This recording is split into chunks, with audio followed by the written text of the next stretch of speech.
Hello everyone, good morning, welcome back to our channel. তোমরা সবাই কেমন আছো? আশা করছি তোমরা যে যেখানেই আছো ভালো আছো, সুস্থ আছো। আমরাও কিন্তু মোটামুটি বেশ ভালোই আছি, তোমাদের ভালোবাসায় ও আশীর্বাদে। তো আবারও চলে এলাম নতুন একটি ভ্লগ নিয়ে।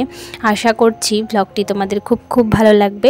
তো আমার চ্যানেল ডোনাস লাইফস্টাইল ব্লগে তোমাদেরকে আরও একবার ওয়েলকাম জানিয়ে নতুন একটি ভ্লগ কিন্তু শুরু করছি। তো আজকে হচ্ছে শনিবার আর এখন বাজে ওই সকাল 6টা মতো। তো এখান থেকে কিন্তু আমার ব্লগটা আজকে স্টার্ট করছি। তো ঘুম থেকে উঠেই উঠোন ঝাড় দেওয়া, ঘর ঝাড় দেওয়া এগুলো কমপ্লিট করে তারপর কিন্তু বাসি নাইটিটাকে চেঞ্জ করে চলে গেছিলাম ফুল তুলতে। তো দেখো এক ঝুড়ি ফুল কিন্তু প্রথমেই তুলে নিয়েছি। ফুল তুলে কিন্তু সোজা বাড়িতে চলে এসেছি। আর বাড়িতে এসেই কিন্তু দেখো আজকে যেহেতু শনিবার তো অনেকগুলো বাসন ছিল, তো সেগুলোই কিন্তু মেজে একেবারে ধুয়ে রেখে দিয়েছি। সেটাই তোমাদেরকে একটু দেখিয়ে দিচ্ছিলাম। তো যাই হোক, এরপর কিন্তু এই যে বেশ কিছুটা আগের দিনের ভেজা জামা কাপড় ছিল সেটাকেই কিন্তু আর কি মেলে দিচ্ছিলাম।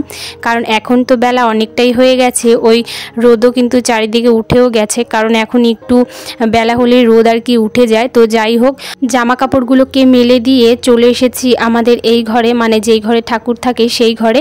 তো এই ঘরে তো বিছানা রয়েছে, তো সেই জন্য এই যে এই ঘরের বিছানাটাকে তুলে নিলাম। বিছানাটাকে তুলে ঝেড়ে ঝুড়ে পরিষ্কার করে এখন ঘরটাকেও ঝাড় দিয়ে নেব।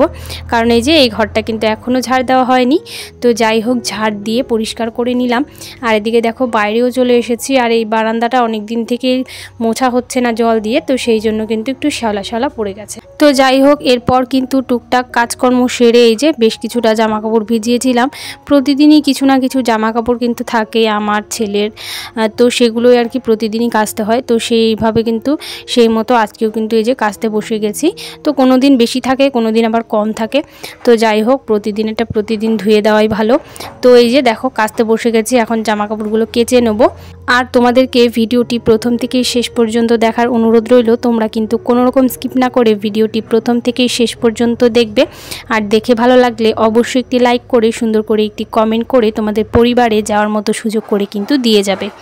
তো যাই হোক, এদিকে দেখো একেবারে জামা কাপড়গুলো কেচে রেখে দিয়েছি, এখনও মেলিনি। তবে এদিকে স্নানও করে নিয়েছি। তো ভাবলাম যে সকাল সকাল স্নান করে পুজোটাকে আগে সেরে নেবো, তারপর কিন্তু রান্নাবান্নার কাছে যাব। তো যাই হোক, যেরকম ভাবা সেরকম কাজ। তো জামা কাপড়গুলোকে কেচেই চলে এসেছি স্নান করে। আর এসে কিন্তু ঠাকুর আসনটাকে সুন্দর করে আর কি পরিষ্কার করে নিয়েছি। পরিষ্কার করে থালা বাসন সমস্ত যা কিছু ঠাকুরের ছিল সমস্তটাই মেজে নিয়েছি। মেজে কিন্তু এই যে দেখো পুজো দিতে বসে গেছি। তো যাই হোক, পুজো দিয়ে কিন্তু আসনটাকে ফুল দিয়ে সুন্দর করে সাজিয়ে নিয়েছি। আর এদিকে দেখো এখন পুজোটাকেও কিন্তু দিয়ে নিচ্ছি।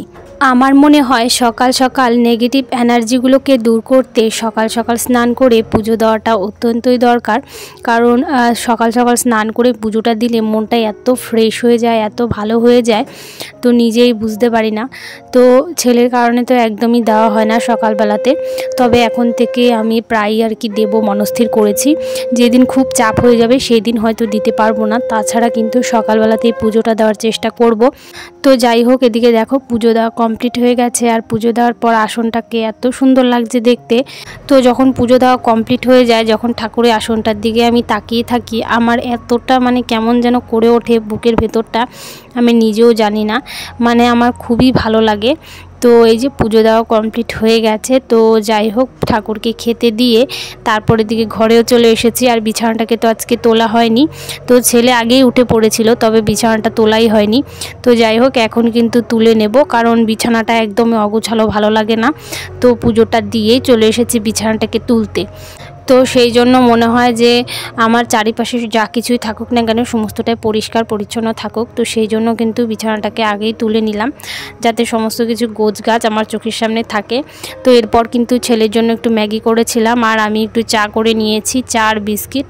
তো ছেলেকেও খাইয়ে দিলাম, আমিও খেয়ে নিলাম। খাওয়া দাওয়া কমপ্লিট করে ওই যে জামা কাপড়গুলো আমি কিন্তু স্নানের আগে কেচেছিলাম, তো সেগুলো তো আর মেলিনি, সেগুলো কিন্তু এখন এই যে মেলে দিচ্ছিলাম।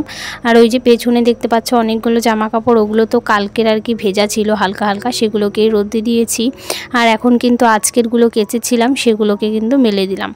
মেলে দিয়ে এই যে দেখো এই খড়িগুলোকে একটু রোদে দিয়ে দিলাম, রোদ তো ভালোই উঠেছে। তো খড়িগুলো কিন্তু মোটামুটি শুকনোই ছিল, তবে ওই যে ভালো করে রোদ পেলে কিন্তু ভালো আর কি জলে, তো সেই জন্য কিন্তু আরেকবার দিয়ে দিলাম রোদে। তো এরপর কিন্তু ঘরে এসে ভাত বসিয়েছি আর গ্যাসে কিন্তু ডালও বসিয়েছি, কারণ আজকে তো শনিবার, তো সেই কারণে উনুনে ভাতটা বসালাম আর মুগ ডাল দিয়ে আর কলাইয়ের ডাল দিয়ে একসঙ্গে কিন্তু গ্যাসেই বসিয়ে দিয়েছি। তো ভাবলাম ওদিকে সেদ্ধ হতে থাকবে আর এদিকে সবজিটা আর কি কেটে রেডি করে নেব আর কি রান্না হবে সেগুলো। তো যাই হোক, এদিকে ছেলের জন্য দেখো একটু গাজর, আলু আর কোয়াশ কিন্তু ডালের মধ্যে দিয়ে দিচ্ছিলাম, তো একেবারে ওটাও হয়ে যাবে। তো যাই হোক, এরপর কিন্তু সবজিটাকে কেটে একটা করব নিরামিষ চচ্চড়ি।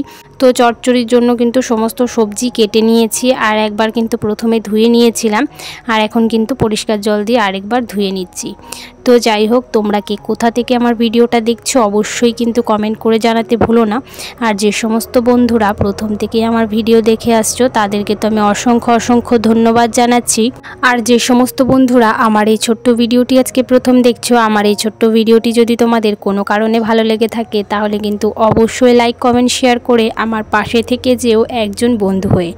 তো যাই হোক, তোমরা দেখতেই পেলে চচ্চড়িটাকে ভালো করে ধুয়ে নিয়েছি, চচ্চড়ি সবজিটা আর কি। তারপর কিন্তু এই যে দেখো ডাল হয়ে গেছে রান্না আর এদিকে কিন্তু বেশ কিছুটা পাঁপড় ভেজে নিচ্ছিলাম। তো এদিকে পাঁপড় ভাজা আর ডাল তো কমপ্লিট হয়েই গেছে রান্না। তো পাঁপড় আর ডালটাকে এই যে রান্না করে তারপর এখন কিন্তু একে একে চচ্চড়িটাকেও রান্না করে নেব। তো আজকে যেহেতু নিরামিষ মানে শনিবার, তো সেই জন্য কিন্তু ডালের বড়ি দিয়েই একটা চচ্চড়ি আর কি করব। তো যাই হোক, রান্না বান্না কমপ্লিট করে তারপর খাওয়া দাওয়া করে নিয়েছি, কারণ অনেকটা বেলা হয়ে গেছে। আর এদিকে দেখো মা কিন্তু এই যে এই পাশটা গোবর দিয়ে লেপে নিচ্ছিল, মানে পুরো উঠোনটা লেপবে না, অল্প একটু লেপবে এই পাশটা, মানে আমাদের আজকে ধান আনা হবে, ধান কাটা হয়ে গেছে, তো সেই ধান এনে আর কি রাখবে এখানে, তো সেই জন্য একটু লেপে নিচ্ছিল। তো যাই হোক, এরপরে যে সকালবেলাতে দেখতেই পেলে খড়িগুলো রোদে দেওয়া ছিল, সেগুলো কিন্তু বিকেলবেলাতে এই যে এখন ঘরে নিয়ে রাখবো। তো সারাদিনের কাজকর্ম তো টুকটাক রয়েছে, তারপর আবার বিকেলবেলাতেও এটা সেটা থেকেই যায়। তো যাই হোক, খড়িগুলোকে এখন রান্নাঘরে রেখে দেবো, কারণ শুকিয়ে গেছে, এগুলো একবারে রান্না করব। তো রান্নাঘরে গুছিয়ে রেখে এই যে এই জায়গাটাও বেশ ভালোই নোংরা হয়েছিল, তো এই জায়গাটাকেও একটু ভালো করে পরিষ্কার করে ছাড় দিয়ে নিলাম। তো এরপর কিন্তু ওই যে জামা কাপড় তোলা টুকটাক এই সমস্ত কাজ কিন্তু ছিল, সেগুলো করে তারপর চলে গিয়েছিলাম একটু জমিতে, কারণ আমাদের ধান কাটা হয়ে গেছে, তোমাদেরকে তো বললামই।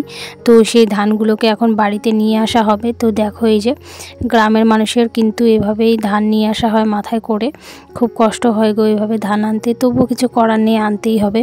তো যাই হোক, দেখো ধান নিয়ে কিন্তু চলেও এসেছে বাড়িতে। তো দেখো এই যে এখনও কিন্তু অর্ধেক ধান আনা হয়নি, তো এখনও পুরোটাই রয়েছে জমিতে। তো কিছুটা আনা হয়েছে, তো কিছুটা এনে এখানে রাখা হয়েছে। তো দেখো এরকম সবুজ নিজের ক্ষেতের ধান দেখেই মনটা ভরে যাচ্ছে। তো যাই হোক, চলো আজকের ভিডিওটা তোমাদের কেমন লেগেছে অবশ্যই কমেন্ট করে জানাবে। তো চলো আজকের ভিডিওটা এই পর্যন্তই, আজ আসি, কাল আবার দেখা হবে নতুন কোনো ভিডিও নিয়ে। তো চলো টাটা বন্ধুরা।